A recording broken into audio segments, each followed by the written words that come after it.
Again, with this accident, it is somewhat difficult philosophically for staff to proceed too far along this line because we can't show that this accident in particular was directly related to the medical oversight provided by the Coast Guard. However, we do find it disturbing that the database itself does not allow even for the evaluation in that circumstance of these types of issues. We also feel that an individual trained in occupational medicine who was assigned or dutied to evaluate such a system would in fact use such a database for that type of tool. That's one of the things that specialty training in occupational medicine emphasizes, is review of those sorts of data to determine the effectiveness of an oversight system. I think if we could just identify some of those issues more specifically in our rec letter, then that might help us get to the end game that we want to get to. Thank you. Any further questions by the board? Continue with the presentations then, please. Rob Jones will give a presentation on the emergency response. Good morning. The issues that I will be discussing are injuries to the passengers and the emergency response, both from the aspect of crew and passengers aboard the vessel and the emergency responders from ashore. None of the Andrew J. BARBERI's crew were injured during the Allision. After the initial impact, the vessel's momentum seemingly pushed the concrete pier through the main deck level of the vessel. It destroyed most of the furnishings, seating areas, and support structures. The resulting debris entangled many passengers who had gathered or were sitting in the primary impact area waiting to disembark. The passenger injuries varied in their severity from minor cuts and bruises to the fatally injured, whose cause of death in all cases was determined to be blunt force trauma and its consequences. This photo shows how the impacted area on the main deck would have looked prior to the Allision, looking toward Staten Island as the vessel would have been arriving. This is the same view as the previous slide, now only post-accident.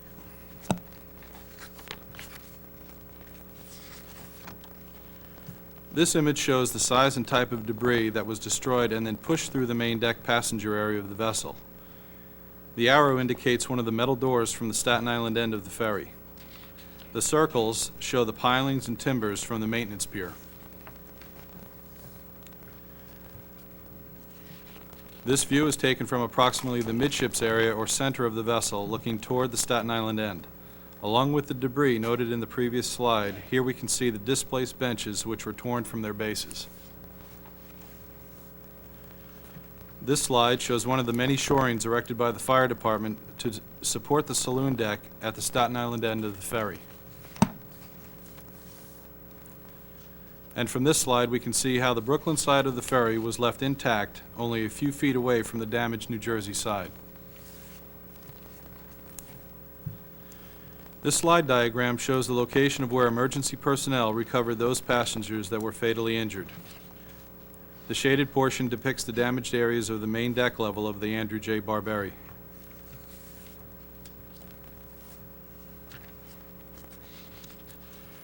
Prior to the Allision, there were no warning bells, whistles, or announcements of any kind. The lookout, who was on the saloon deck preparing for docking, was the only crew member able to warn passengers away from the impending Allision. After the impact, and up to and including the vessel's docking at the ferry terminal, again, no alarms, whistles, bells, or announcements were heard by any of the passengers and crew. The crew of the vessel conducted weekly drills. The drills were held during times when the vessels were off their routine schedule with no passengers aboard. The drills were limited to a few scenarios, such as fire, abandoned ship, and steering failures. These drills were all performed at scheduled times. The drill was always initiated by the sounding of the general alarm bell and the whistle signal. At no time during the accident did anyone take overall command of the vessel's crew and respond to the emergency. There was never an organized or coordinated effort directed from the pilot house either over the public address system or over the handheld walkie-talkies to deal with the emergency. Instead, crew members reacted independently to the accident. Some of their actions can be described as follows. After the Allision, a few of the crew members ran to the pilot house to find out what was happening. Additional reactions by the crew were to try and establish communications with the engine room, assist with and direct crowd control, and instruct passengers to don life jackets. They assisted with the injured as best they could by removing debris, applying a tourniquet, or just trying to make them as comfortable as possible. Some ran to retrieve first aid kits, and others prepared a line for a tug that was coming alongside to assist.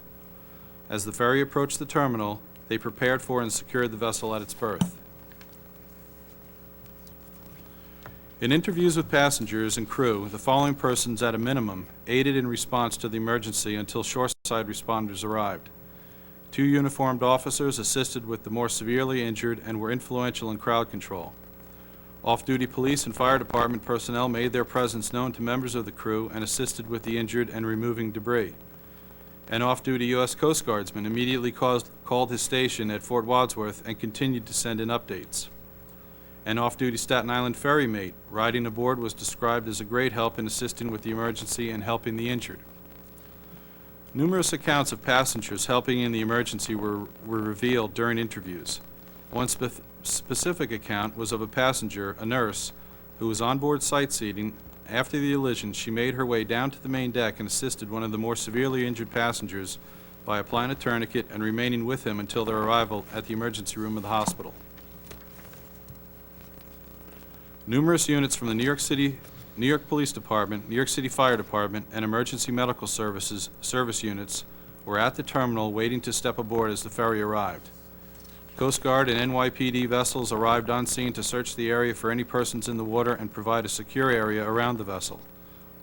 Coast Guard personnel boarded the ferry and inspected the vessel for its structural integrity. Additional units from all of the responding organizations continued to be called and arrive as the severity of the incident was realized. The New York City Fire Department dispatched over 200 personnel to the scene. This included 16 engine companies, 10 ladder companies, and various other units to deal with the emergency, which included extrication of victims, providing initial medical care and transport, vessel searches, and extensive shoring of the destroyed decking. Additionally, 59 EMS personnel responded with 24 ambulances and 2 logistical support units. Over 300 New York Police Department personnel assisted during the incident with attention to aiding the injured, witness statements, interviewing crew and passengers, crowd and traffic control, and forming a protective area around the ferry. 25 U.S. Coast Guard personnel responded to the emergency to ensure the vessel's structural integrity and to commence and assist in the investigation. Numerous vessels participated in the waterborne response to the Allision. Units from the U.S. Coast Guard, New York City Police Department, New York City Fire Department, and the Army Corps of Engineers all assisted in performing a variety of operations, including search and rescue operations, diving operations, monitoring the debris field which was generated by the Allision, and providing a security zone around the ferry and the terminal.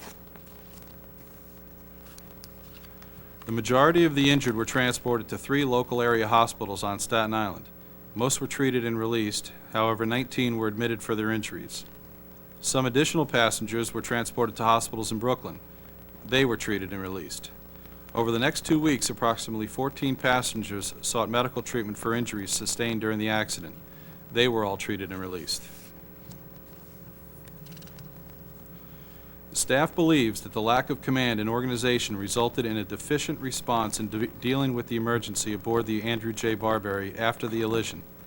Staff also feels that this deficiency can be corrected with a comprehensive training program regarding emergency response procedures in the proposed Safety Management Systems recommendation, which will be dealt with in a later presentation. Staff believes that the combined shoreside emergency response was effective in dealing with the Andrew J. BARBERI Allision. That concludes my presentation, and staff is prepared to answer any questions at this time. Thank you very much. Vice Chairman, any questions? I do have a question, Captain. Tell me about the requirements of the Coast Guard as it relates to either any of the licensed crew's responsibility or required training for, say, first aid in getting their licenses. Most licenses, you have a first aid course, a basic first aid or an advanced first aid license requirement for a third mate, second mate, and on up. The crew on this vessel was not required to have any type of training and did not have, except for individuals who might have been in a previous employ. And the city did not necessarily require any of their hands to have any type of basic first aid? That's correct. Thank you. Member Carmody? Yeah, one quick question. I continue to be amazed that no one on the crew thought to sound an alarm of any kind, although you did say the lookout alerted passengers. How did the lookout alert them? The lookout had left the bridge to go down and prepare his station for the passengers to disembark as they arrived at the terminal. And as he was down there, he noticed that the vessel was off course and closing in on the pier, and he at that time turned and waved or yelled to the passengers that were behind him to move out and move back towards the New York end. But there was no alarm, and he just did it verbally to those that were in front of him. I realize we may get into this later, but what, in your view, was lacking in the training the crew had that would have caused this kind of situation where no one thought that sounding an alarm was something they should be doing? I realize they had weekly drills. What was missing in this weekly drill? Well, I do think it is addressed at the next presentation with regards to the safety management system. It identifies what people should be doing in the event of an emergency, and you know, at that time they had no command from the bridge. All right, thanks. Member Healing? Yes, with regard to the cruise drills, are those, I got the impression that these were after they had finished their last run for the day or their shift. Is that correct? Yes, it is. Were they on or off duty at the time of the drills? Well, they were off duty as far as a scheduled work routine, but they were usually compensated with overtime. It was after their normal work hours and when the ship was not carrying any passengers and off their regular run schedule. So they were compensated They were. at that time? Okay, thank you. Member Hersman? How many trips a day did the ferry take between the two shores? How many trips a day? It was approximately a 30-minute turnaround. I don't have the number off the top of my head.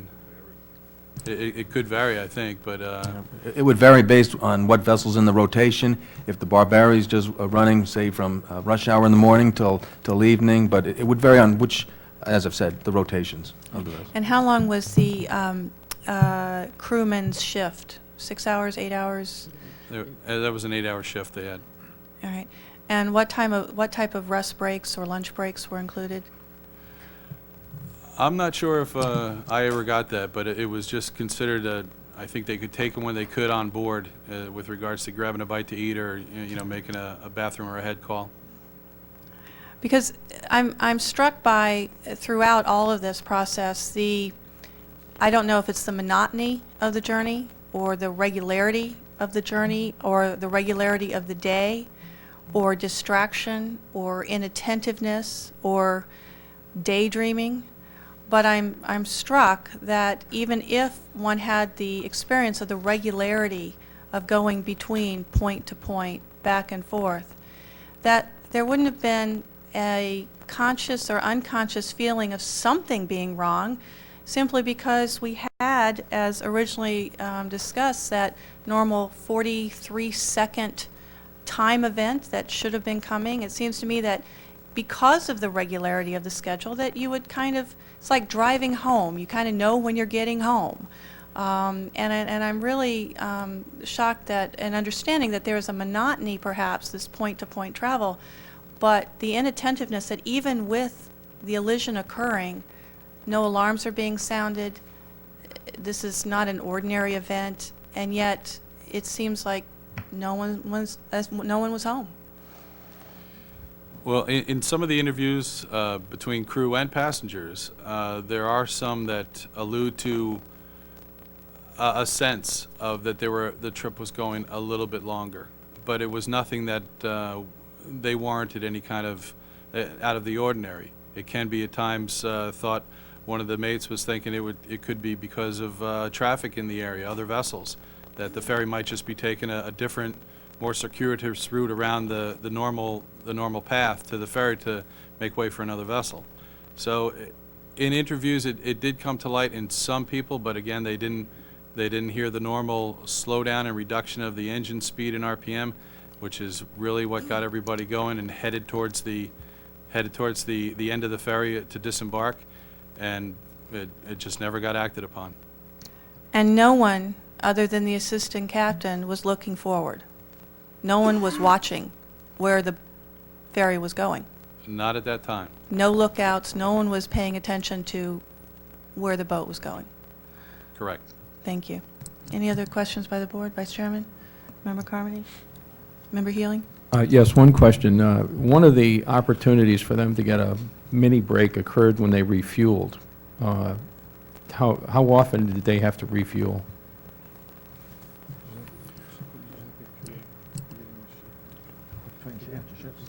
At the beginning of the shifts, they did not refuel in the middle of their shifts.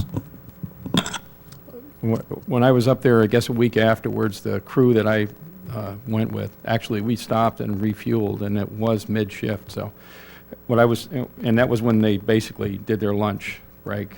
I guess what I'm alluding to is that during the rush hour, everybody's going like crazy, and then in the middle of the day, there's some relief, and that they apparently refuel or take a break in there and sort of shift the schedules a little bit.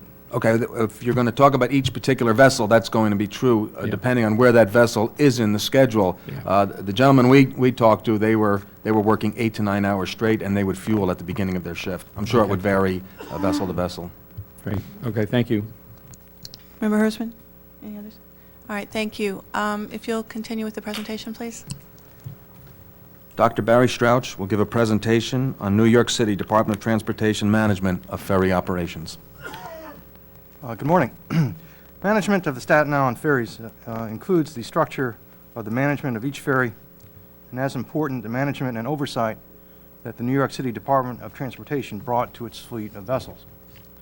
Therefore, I would like to describe the management of a ferry of the New York City Department of Transportation and how the NYC DOT managed its ferries, that is, the type of procedures it implemented, the training it administered to its personnel, and the oversight by its managers of ferry operations.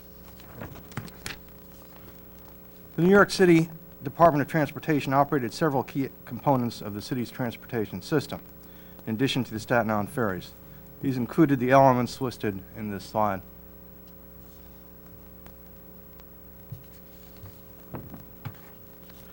Ferries have operated between Staten Island and Manhattan for over 100 years. This is an example of an early 20th century ferry. This is an example of a ferry christened in the 1930s. And this is an example of a ferry operating today, and in fact, this is the Andrew J. BARBERI. One can observe the skyline in the background, and with this it can be seen that the BARBERI is arriving at Staten Island by the large number of people who are standing near the exits waiting for it to dock. Each ferry had the same management structure. The ferry was under the command of a captain. Reporting directly to the captain was the assistant captain, both of whom oversaw the mates. The mates supervised the deckhands. This organizational chart portrays the reporting structure of the ferry management within the New York City Department of Transportation at the time of the accident. 2 port captains oversaw the performance of the ferry operators and day-to-day ferry operations. They reported to the Director of Ferry Operations, and he, along with the Director of Ferry Personnel and the Director of Ferry Administration, reported to the Assistant Commissioner. The Assistant Commissioner reported to the Deputy Commissioner. The Deputy Commissioner reported to the First Deputy Commissioner, and, as can be seen, the First Deputy Commissioner reported to the Commissioner of the New York City Department of Transportation.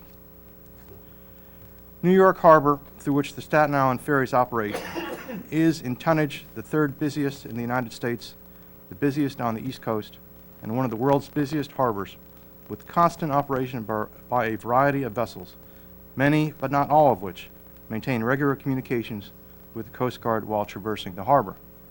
Ferry operators must be aware at all times of the location, proximity, and expected track of the vessels with which they share the waterway. Tankers, such as the one pictured above, regularly operate near the ferries. Similarly, containerized cargo vessels, such as the one pictured above, regularly travel through the New York Harbor. Currently, the Port Authority of New York and New Jersey is dredging the port so that the world's largest cargo containers can dock there. These two will share the waterway with the ferries. And finally, recreational vessels of all types operate in the New York Harbor. Generally, not in the center of the waterway, but more likely near the entrance to the ferry's Manhattan dock, often in the direct path of the ferries. The people operating them usually do not communicate with the Coast Guard or with other vessels in the harbor. The Director of Ferry Operations, with the port captains, was responsible for overseeing the safety of ferry operations. In essence, the three key parameters of procedures, oversight, and training are critical to the safety of any transportation system, not just the Staten Island Ferry. All are closely related. Each is necessary for effective and safe operations, and deficiencies in one will hurt the quality and therefore the safety and efficiency of the others. Ultimately, the safety of the transportation system itself will be affected. This page is used to illustrate the standard operating procedures of the New York City Department of Transportation's ferry operations and is not meant for reading of individual procedures. This page, with the others, is included in an appendix to the draft report. All told, the ferry operating procedures at the time of the accident were contained in 8 pages for all of the ferry captains, assistant captains, mates, and deckhands. The New York City Department of Transportation did not record and did not maintain a record of disseminating the procedures to its ferry personnel, did not require them to sign or acknowledge receipt of the procedures, nor did it record disseminating changes in procedures to its personnel. The procedures did not delineate specific tasks that ferry personnel were to perform, nor were there separate procedures for routine and non-routine or emergency operations. The New York City Department of Transportation did not have a formal training curriculum or program. All crew training was on the job, where the apprentice would perform the task under the supervision of an experienced crew member. Those crew members providing on-the-job training did not receive instruction in how to provide on-the-job training. They did not use a formal checklist of tasks that the trainees were to perform to become qualified, and they did not use a formal standard to determine acceptable task performance. Ferry oversight, in which managers oversee the extent to which ferry operators perform required procedures and observe the effectiveness of those procedures in actual operations, was carried out primarily by the 2 port captains who would ride in the pilot houses when they needed to travel to Manhattan on ferry business or to specifically observe the operators. These oversight rides were performed during their regular duty hours. The managers did not use a systematic observation evaluation methodology, did not use a systematic did not record their findings, nor did they record completed evaluations and the identity of particular operators whose performances were being evaluated. When the port captains saw someone doing something incorrectly, they would talk to that person at the time and point out what was being done incorrectly and the correct way to carry out the task. Staff proposes a method of addressing the issues of procedures, training, and oversight that were identified in this presentation. These will be discussed further by Captain Terrell in his presentation. This concludes my presentation, and staff is now prepared to answer questions. Thank you, Barry. Vice Chairman? Thank you, Doctor. Very, very good presentation. A question on, again, the training. I am still kind of surprised about the lack of training in any way, shape, or form of basic first aid for the crew members when vessels such as the BARBERI could carry as many as 6,000 people, and this is a routine transit. I remember going on the ferry when I was a boy. I used to live in Staten Island, so I routinely used to take that ferry when I was going to school. And it seemed like a great ride and a wonderful method of transporting us back and forth from Staten Island. Always felt safe on the vessel, I must tell you that. And I still believe it's, for the most part, a safe ride. I am, again, concerned about the lack of first aid. What happens, for example, over 100 years, we've had passengers riding these vessels, and even if there's been no collisions, minor, sometimes people may fall, they may get cut. What happens during that procedure? Did you take a look at any of that type of activity when in your study? Sir, I think we looked at the kind of training that the ferry administered to its personnel. and this included first aid training. New York City did not provide first aid training for its crew members. So if somebody got hurt, they fell, they hurt their head, they cut themselves, what would normally happen? I think the expectation was that the crew members, based one on their Coast Guard required first aid training when they initially were licensed, would be able to attend to any passengers. And I think the assumption was that the crew member would dock. I'm sorry, the ferry would dock in sufficient time for the injured passenger to be administered more sophisticated medical treatment at that time. Okay, but the type of license, for example, an assistant captain or a captain normally would not be going off the bridge to help somebody in an emergency. So who might we have on there to help? Well, presumably that would be the mates or the deckhands. And they have this training? The mates did. The mates did, because they have a license? That's correct. Okay.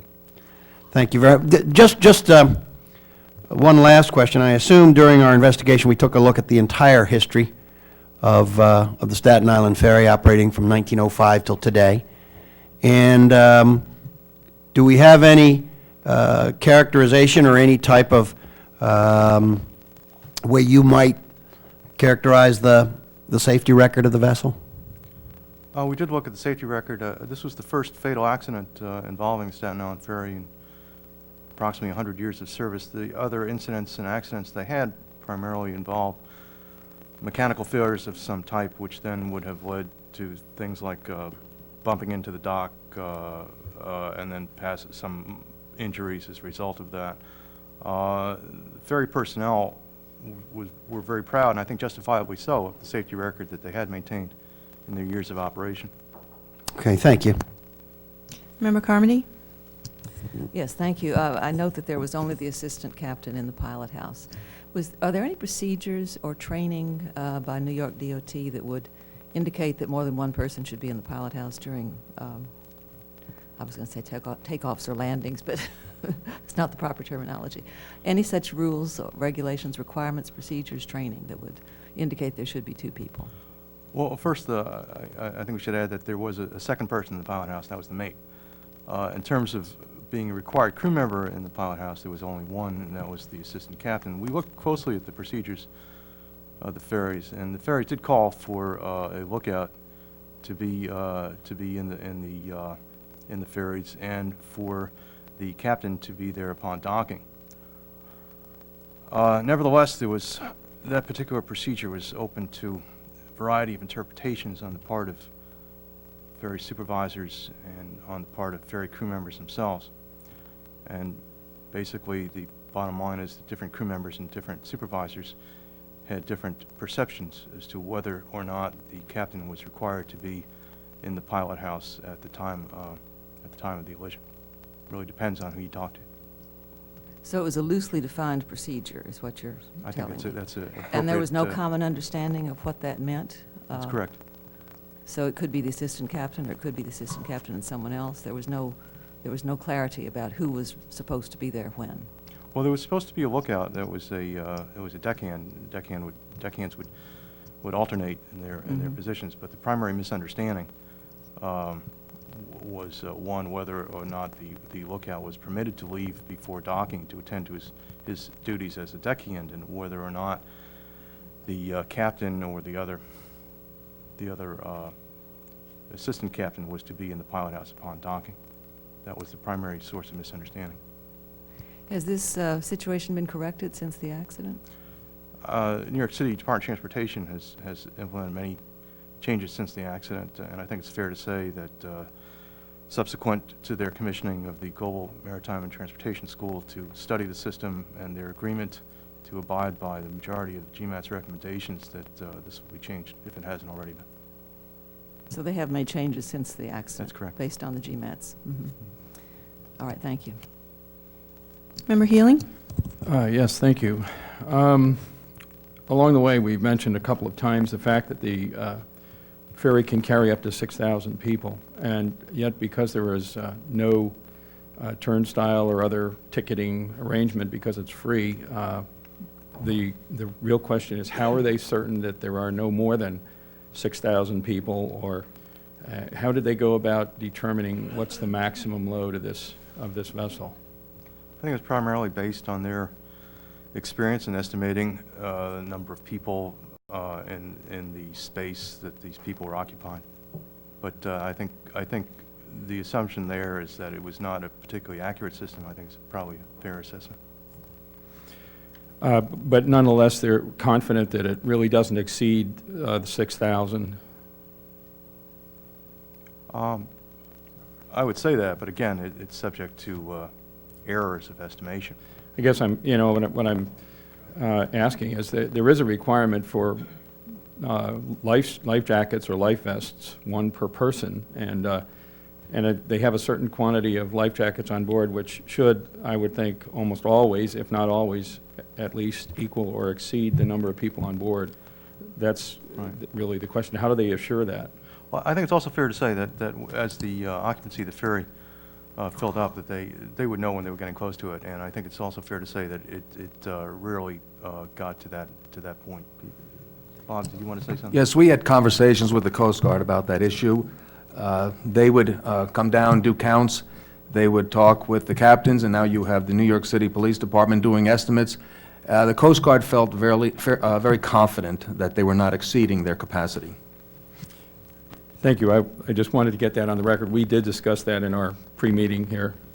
At one point, it was stated that the senior mate was up in the pilot house for the purpose of documenting a problem with the saloon doors. Were those saloon doors actually like exit doors that would be open if the people had to exit in a hurry, for example, in a fire? I believe they were. The procedure that was used to keep them from flying around, if you will, was that they tied the doors off with a piece of rope. My immediate reaction to that was the nightclub fires where the doors are locked, primarily to keep people from coming in who haven't paid, I'm sure, but at the same time it kept people in when they needed to get out. And this seems to be a very poor practice, poor seamanship, actually. That's probably a fair assessment. It was jerry-rigged to make an as expedient a fix as possible. I guess one other thing that I was curious about was in terms of looking back at the records, did we go back and see, let me say this, I assume this was the first NTSB investigation of the Staten Island ferry system, is that correct? Yes, I believe that is correct. That's an accurate assessment. Previous incidents were assumably conducted by the Coast Guard, and subsequent to those events, I would assume that the Coast Guard made either recommendations or requirements. Did we go back and look at that at all? We reviewed a great deal of the Coast Guard documentation between the city and the Coast Guard.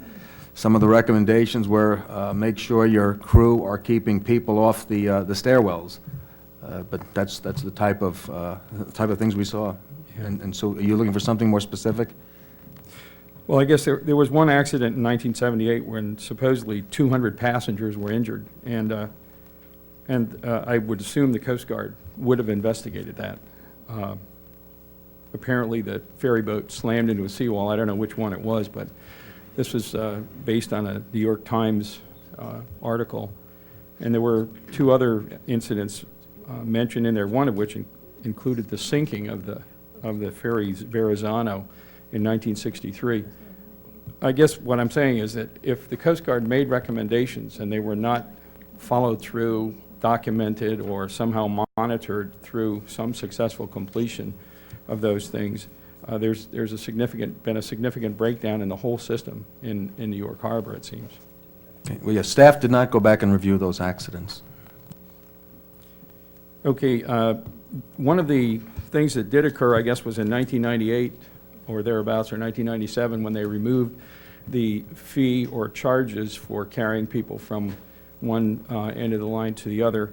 the Coast Guard and Staten Island Ferry or the City of New York struck an agreement, a memorandum of understanding, which required, among other things, or at least stated that they would have quarterly meetings to amend that agreement if it was ever necessary to do so. But they did say they were going to have quarterly meetings, and the question is, did they hold those, and did we get any record of minutes or any proof that they actually followed through on that agreement from 1998?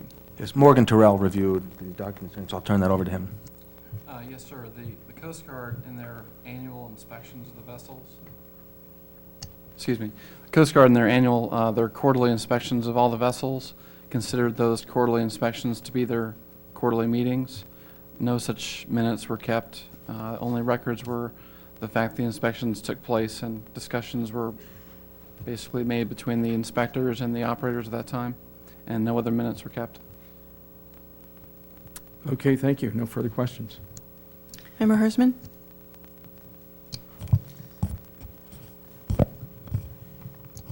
Dr. Strauch, on page 33, we reference a 2003 announcement about FY 2004 and the cuts that the city was intending to make to the New York City DOT and the ferry system in anticipation of their budget deficit. Also note in the GMAT's report, they identified the ferry system as being 95 people short of the personnel required to effectively carry out a safety management system.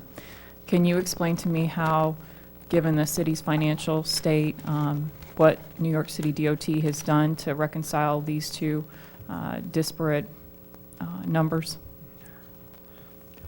Well, I think we could answer how they dealt with the shortfalls and their actions subsequent to the GMAT's report. When the impending budget shortfall was announced in 2003, the New York City Department of Transportation planned certain reductions in its operations and personnel to deal with the shortfalls.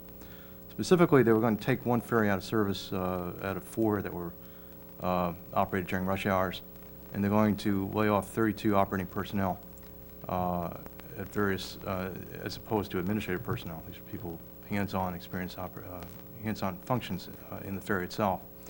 They did, in fact, lay off 32 personnel in May, and then at the end of May, the city resolved the budget shortfall, and at least insofar as the New York City Department of Transportation was concerned, and they were called back. 30, in fact, did return to work, and 2 had found other employment. Our understanding of and our discussions with New York City Department of Transportation indicated that this had, as one can imagine, an adverse effect on morale of the staff. I think it's also fair to say that subsequent to the accident, I think New York City Department of Transportation recognized deficiencies in its operations, and we've seen this. I think it's also fair to say in other modes and other transportation organizations that after an accident has occurred, they reviewed their own operations and made a determination to find the resources necessary to make their operation as safe as it can be. And I think that's fair to say that was the case with New York City after this accident.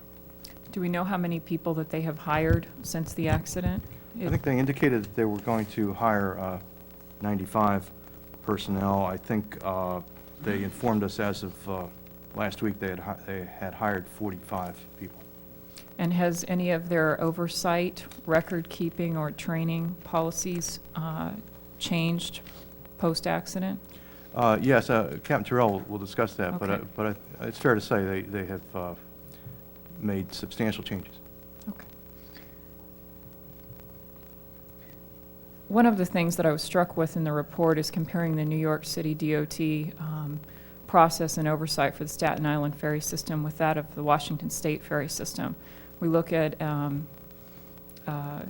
Staten Island, where we had expired radar endorsements for both the captain and the assistant captain.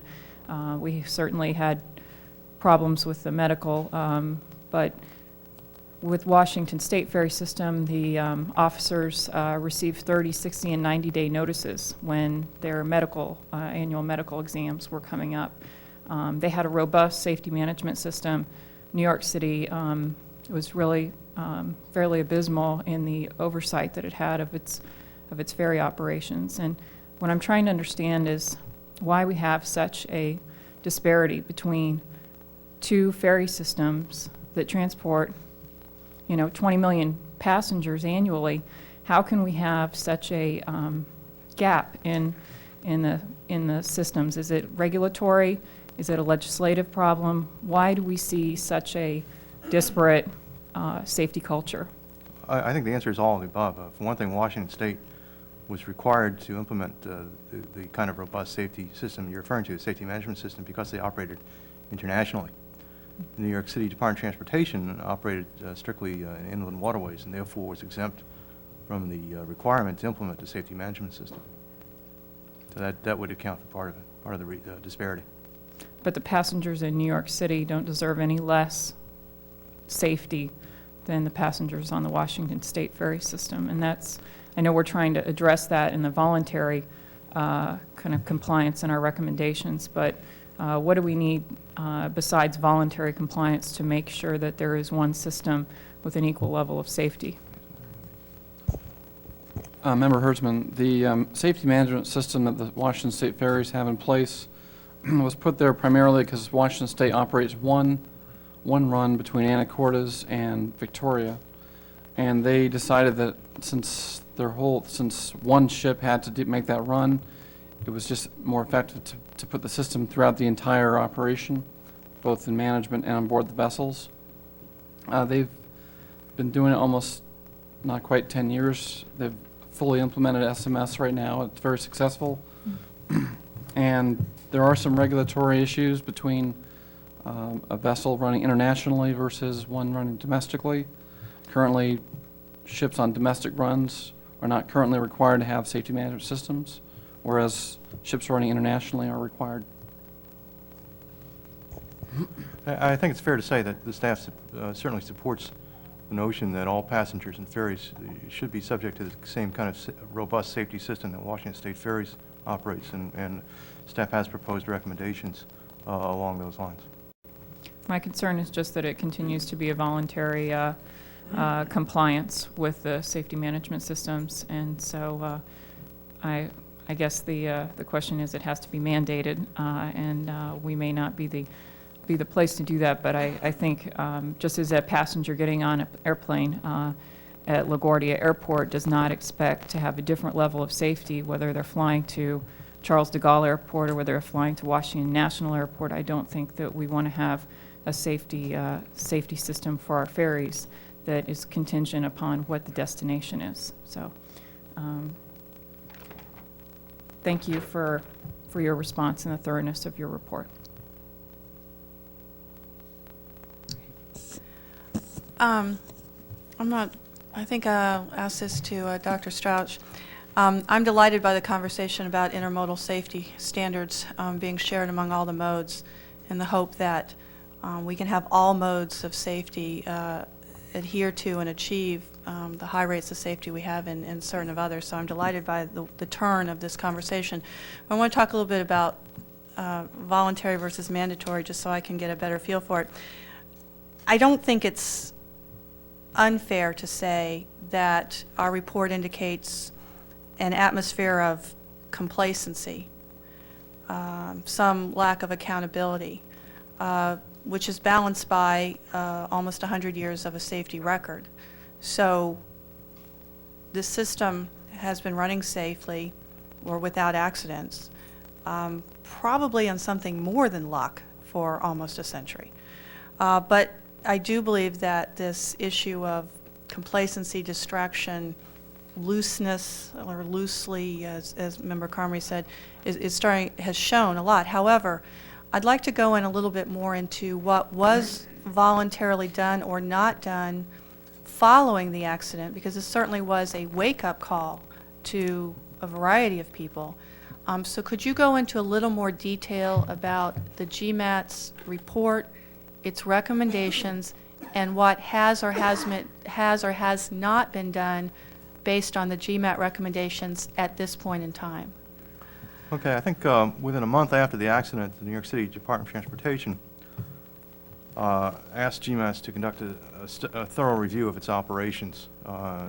Could you explain GMATs thoroughly as to who they are and why they would have been selected, please? Okay, GMATs is a school funded by United States Department of Transportation,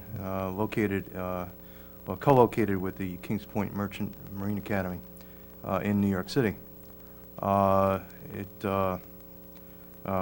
It conducts training for the marine industry in all aspects of marine operations and safety. Personnel is certainly qualified with years of experience in the industry to conduct such a review. The study lasted several months. I think they were contracted in November. In February, GMATS issued its report. The GMATS essentially called for several revisions to the way New York City Department of Transportation was operating its ferries. One, it called for a overhaul and restructuring of its oversight, of its management structure of the Staten Island ferry system. The chart that I referred to in my presentation took place before the GMAT's recommendations. Subsequent to that, we would now see a director of a chief operations officer and an executive director of safety and security. These were two new positions created at the recommendation of GMATS. Staten Island, New York City Department of Transportation hired people from outside the ferry system for these positions. In that respect also, it was a fairly novel approach for the ferry.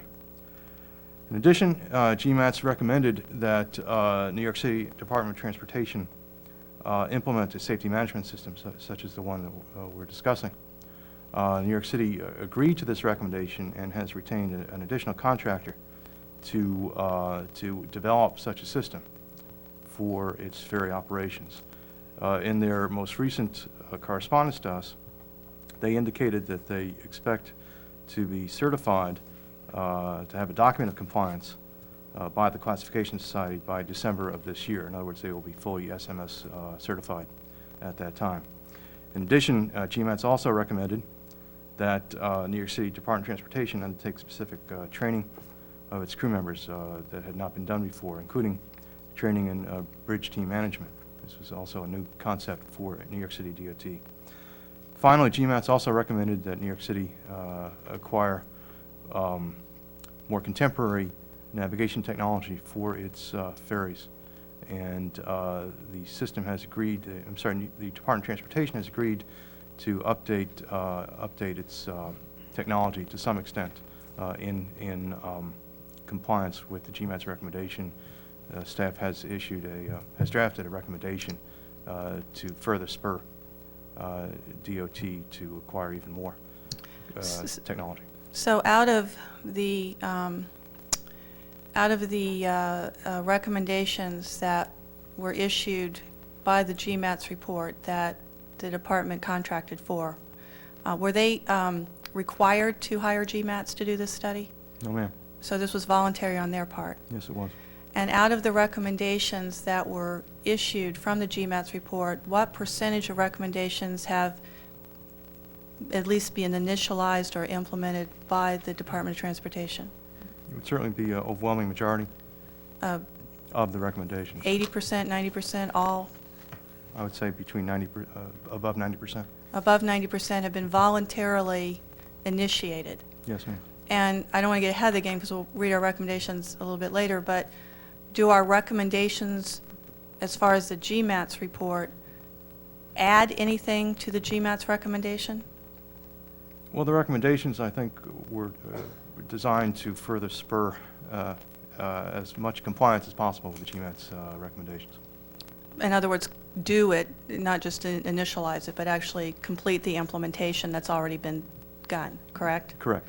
So in this case, through a voluntary response and voluntary compliance, what is currently going on is essentially what we are recommending to do, so. That's correct. Okay, thank you.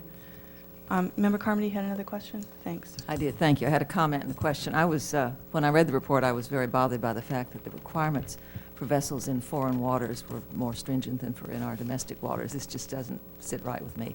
I realize our recommendation 6 addresses that issue by saying that the Coast Guard should seek legislative authority, et cetera. When I was talking with staff, they mentioned there had already been some legislative activity in this area. Could someone elaborate on that, please? Yes, Member Carmody. The, excuse me, the Safety Board recommended that the safety management system requirements be applied to towing vessels about 4 years ago. And at that time, we asked the Coast Guard, it was in response to an accident that we had here in the States, the Ann Holly Admiral accident down in St. Louis. We recommended that the Coast Guard seek legislative authority to require safety management systems for towing vessels. In response to that, the Coast Guard said that they were in favor of safety management systems, but they did not see that there was an impetus to do so. Following that, we understood that the senior Democratic member of the House Subcommittee for Coast Guard was very interested in the language and added that language to their reauthorization along with the full committee. The full committee obviously added the language for the Coast Guard to require safety management systems for towing vessels. But they added in there the word may require. And so the Coast Guard now is, they have had some public hearings, and they are now asking for comment. Certainly there's a draft that is being circulated to the board for the board to make comment to the Coast Guard to support that idea for safety management systems. So certainly that is something we're hoping that the Coast Guard will do, not just for towing vessels, but in this report we have recommended, or we have proposed for the board to recommend a requirement similarly for ferry vessels. Thanks. You bet.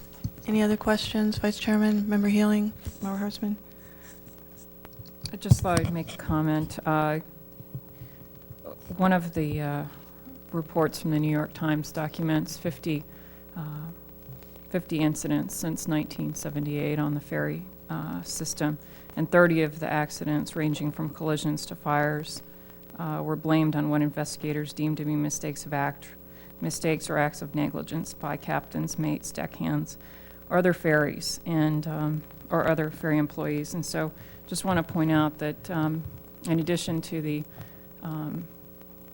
some of the accidents which have caused monetary damages and injuries, we haven't investigated fatalities, but I think their record has not been completely clear. There have been a number of accidents that have been investigated by the Coast Guard, and you know, this is capping off a number of different investigations in which recommendations have been made and not followed through. Member Hertzman, I need to apologize to you and to Member Healing because before when Member Healing asked if we had ever investigated an accident aboard the Staten Island ferry, it actually predated my joining the board, and so I had said no. I was inaccurate, and staff has corrected that. In the mid-1980s, we investigated an accident aboard the Staten Island ferry, and at that time we made recommendations for some technology advancements to be improvements for the ferry, and I believe that those were added. Radar, for example, was added as a result of Safety Board recommendations from that accident investigation, just to set the record straight. Any other questions?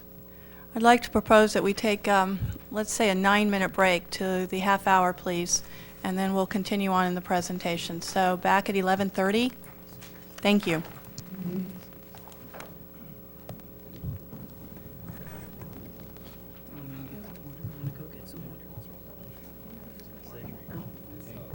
Yes, I apologize for providing you with wrong information. Not on the record.